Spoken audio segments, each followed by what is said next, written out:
18 laps complete at Dover as you watch from the Pontiac safety car driven by Elmo Langley. Here are the turn 1 suites. And here's the big picture of the Monster Mile. Ray Vestas, best in brakes. Provide our aerial photos today. See the horse track in gray inside of the 1 mile stock car oval. And just in the upper right hand corner of the picture, that's the new Delaware Superhighway Route 1 that will connect this part of the state with Interstate 95 and make commuting to the races a lot easier for the fans up north. It's really going to make me mad when they finish that. It'd be easy to get, it'd be too easy to get in and out of here. I've been waiting. I should go out there and help them finish it. Yeah, quickly before next May. 2 cautions in these first 20 laps to dump the average speed back to a less than impressive 62 miles an hour. And I think Elmo's got the record in the pace car, 62. He has led the most laps so far. I wonder if he'll get 5 bonus points. What do you think? 8 laps under green, 11 under caution so far. And we're going to get 1 to go this time. Light will come off on the safety car. And Rusty Wallace will lead Jeff Gordon, Ernie Irvin, Jeff Bodine, and Morgan Shepherd toward the green flag. Dale Earnhardt's running 6th, Rick Wilson 7th, Harry Gant 8th, Kyle Petty in 15th. Is Hut Strickland. Sterling Marlin is in 16th, followed by Ted Musgrave, Jimmy Spencer, Ricky Rudd, and Michael Waltrip 20th. Then it's Todd Bodine in 21st. The 15 car. Who's that? This Lake Speed. Let me help you on these things. Thank you. Thank you. It's going to take a little while. Lake Speed. In Bud Moore's car is 22nd, then Derek Cope, Dale Jarrett, and Greg Sachs. That's the top 25. Ahead of Terry Labonte, Wally Dallenbach, Jeff Purvis, Bobby Hillen, and Dick Trickle in 30th. Gordon cleaning these tires off for this restart. Get all the junk off of them. It's fixing to take a pretty good run down in turn 1. Maybe now we can get this race started. Lap 20 coming up here. Notice he's got his hand on the shifting lever. There's 2 reasons for that. He's of course going to change the gear right away, but you want to make sure it's going to jump out of gear when you accelerate. Rusty got a good pull on the field that time. Yeah, I was going to say, when we talk about accelerating, Rusty Wallace car really takes off on all these restarts. Back here, Mark Martin. It's kind of misleading. Mark got hung on the outside and really fell back. I don't think his car's off that much, other than he just got caught outside early and fell way back. Harry Gant moving up. He slipped under Rick Wilson. So did Bobby Labonte. They each picked up a spot. Well, Bobby Labonte's been strong these last couple of weeks. And there's Earnhardt going underneath Morgan Shepherd and into the top 5. Earnhardt started 9th. He's up to 5th. Point leader and 5-time champion.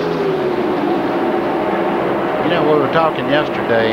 It's about time for Gant to really start flexing his muscle. In this racetrack, I don't know if a guy that runs this racetrack any better than Harry Gant does. He's on the move right now. Well, it is September. He's going under Morgan Shepherd right as we were talking there. And this will be for 6th place. It's Earnhardt 5th. And Shepherd's going to backslide just a bit in the field. He's lost 3 spots by being up in that high lane. Jeff Bodine had a look underneath Ernie Irvin. Got a real good run right in the middle of the corner. I thought he was going by him. He pulled right up on him. You know, guys, there's nobody in this race that wants to win any more than Jeff Bodine, because this car is not on winner's circle for next year, and he feels that he might can win a couple of races before the end of the season. And I think Ford Motor Company's betting just that too. Help them win that manufacturer's championship. We'll put him over from the Bud Moore car into the car, into the team that he has purchased. You see Jeff Gordon's running this car back down of Rusty's. I tell you, he's strong. He says he's just riding, but he's doing a pretty good job of riding, don't you think, Jim? Yeah, he's just riding at a high rate of speed. You know, anytime you say I'm just going to take it easy, but if you get the least little bit of sniff that guy in front of you is falling off the pace or something, it's just as well to ride out front if you can do that. The speeds here have really climbed in recent years. When Jeff Gordon gets down to the end of the straightaway, he'll be traveling about 170 miles per hour on a 1-mile racetrack. And then down in the middle of the corner, just before he gets back on the gas, he's slowed down to about 135. I tell you what, you're asking a lot of these engines to pull that torque down, pull them down low RPM, zing them up off the corner like they do. And that's one reason this racetrack heats these engines up. Well, I'll tell you, Gordon's car really makes a good move right in the middle. It seems like Rusty jumps off the corner. 26 laps complete. You're watching the two leaders, Rusty Wallace and Jeff Gordon. Never saw Gordon close up right in the center of the corner. Let's go to Glenn Jarrett. Well, Mike, I'm standing by with Phil Parsons. He walked out of the infield care center, and Phil, that was an awfully hard hit. Are you okay? Yeah, I'm fine, Glenn. I got up beside the 55 car driving down in the corner, and I don't know if he thought he needed to block me this early in the race. He was holding me up. We had an awfully good car here today, and best car we've had in months, and he took us out. I don't know exactly why. It's a little bit early to be blocking, but he took us out. Well, we're glad to see you're okay. Better luck next time. Thanks. That's smoke. I'd just like to say hello to Marcia and Kinsley back home. I'm all right. Be home tonight. Thanks. That smoke you saw a moment ago in turn one. Bob Schact slid up, banged the wall, went back down to the infield, and the car, I believe, came to rest at the inside of turn two. No caution. There is Bob's car. Wow. And it smacked the wall pretty good after it looks like he cut down a right front. Yeah, he didn't do one of those glancing jobs. He got into it pretty good. He squared it up pretty bad. But there will not be a caution as he's made it all the way around without putting any debris on the racetrack. Well, he didn't put any debris on the racetrack and went over the fence because there's a lot of that car.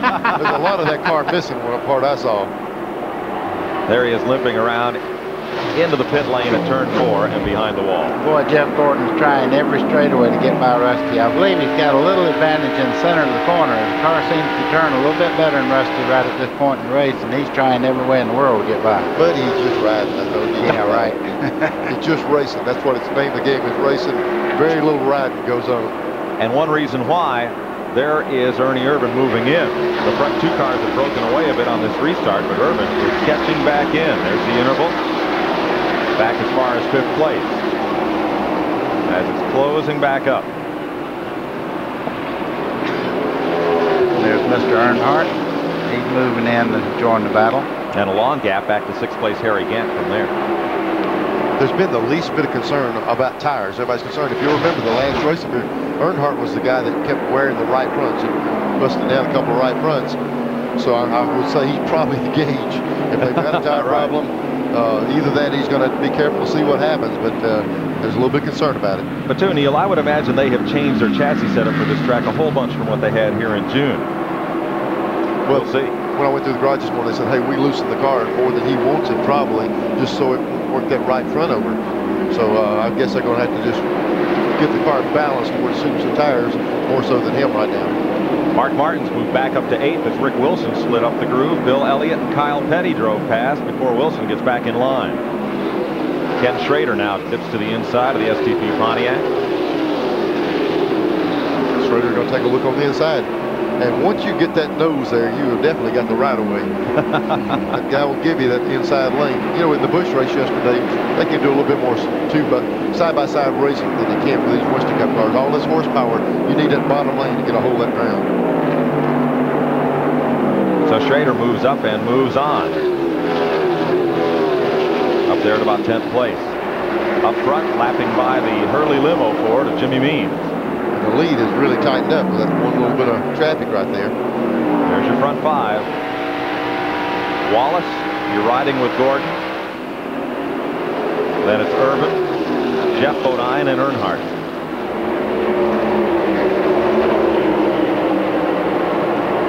I tell you that, just like we were talking about before, that car Gordon closed up right in the center. Here we see Hut Strickland, Ricky Rudd, Spencer going under Hut Strickland.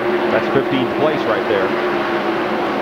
Rudd's always run good at this racetrack, and I think in the back of a lot of people's mind, they said, well, he'll come on in the race, but he's kind of caught back in this traffic as if he worked his way up there. September's been a good month for him always. Richmond and Dover, two of his better racetracks. You see he's a three-time winner here. Let's go back up front. 37 laps complete. Jeff Gordon doing a me and my shadow routine with Rusty Wallace. I'll tell you, these two cars are just about evenly matched, just in the center of the corner. You see him close up a little bit. Now Rusty will pull a little bit right along here, so they're pretty evenly matched. Still taking error. Let's get word from the Rusty Wallace pits. Here's Randy.